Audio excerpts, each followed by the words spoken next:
Ryan, 3 gold medals at the Olympics, couple of World Championship, world record holder, so it means the greatest shot putter in history.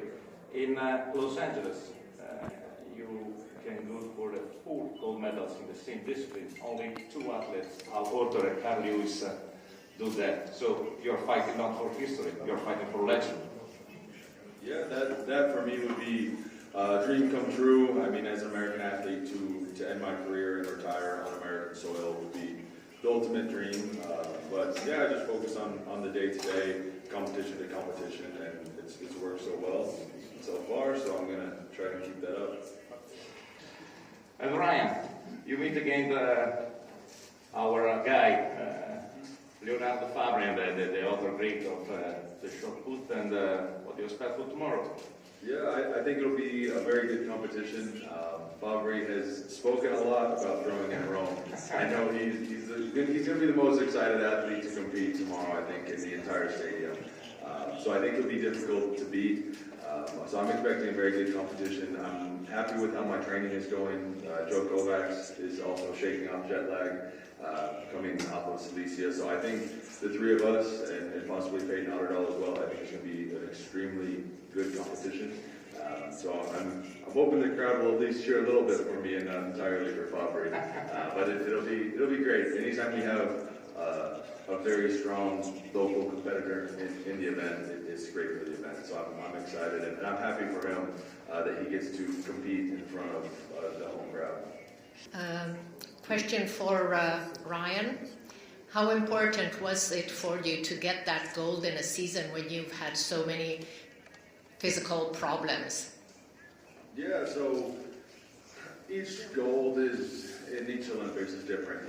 It's a snapshot in your career trajectory as an athlete. With 4 years between, each one is very different. But for me, I think I'm proud of the ability to keep moving forward despite the adversity, and I think it's a sign of growth for me as an individual in my ability to enjoy this Olympics more. I think this one I was the happiest in regards to the outcome. Tokyo, I felt like it was mine to lose. I was fresh off the world record, and I felt like if I lost it, it was my fault. Where this one, the injuries, the setbacks made me happy to be there. I felt like I could appreciate it more, and so I felt like I was enjoying it more, and that is what I'm as proud of as winning the 3rd is my ability to enjoy what I'm doing. I think for the longevity of my career, continuing in the sport, and continuing to have positive performances, positive experiences, that's something that I hope to continue to grow with, and sometimes it is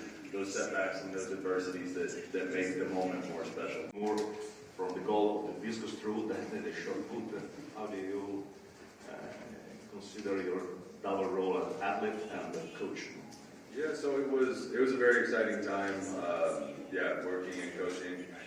Roger has been very rewarding, and I think for me in the later half of my career, it's kept me engaged, and it brings a new level of excitement. And shot put and discus vary in the execution of the technique, but a lot of the training and preparation, especially on the mental side, is very similar to the mental aspect of stepping on the track and knowing that you prepared to the best of your ability is a level of confidence that can't be faked. And so I think coaching him and explaining that to him has helped solidify my confidence in myself. And so I will say that coaching is a lot more stressful than being an athlete.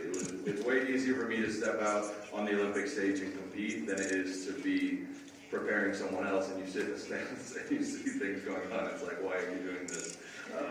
So that is definitely more of a challenge. So I have a newfound respect for coaches, because you just sit in the stands and you prepare for the athlete, but you have to take the back seat, and so with no outlet, that is much more stressful. You don't have 3 gold medals, you have 4 gold medals at the Olympics. 3.5. Through the 23 meter, or you have to jump 245. Who is closer to this target? Yeah, we talked about this at breakfast, actually. It's a hot topic. So I think the one that I don't want to say he's admitted defeat on his behalf, but if you take half of my PR and half of his PR, I would hope quite easily. I'd be very disappointed if I can't jump half of his PR and he would just like land on the mat. But he's hoping for 8 meters. He said 7 meters and I gave him 8, so I'm actually giving him more than he believes in himself.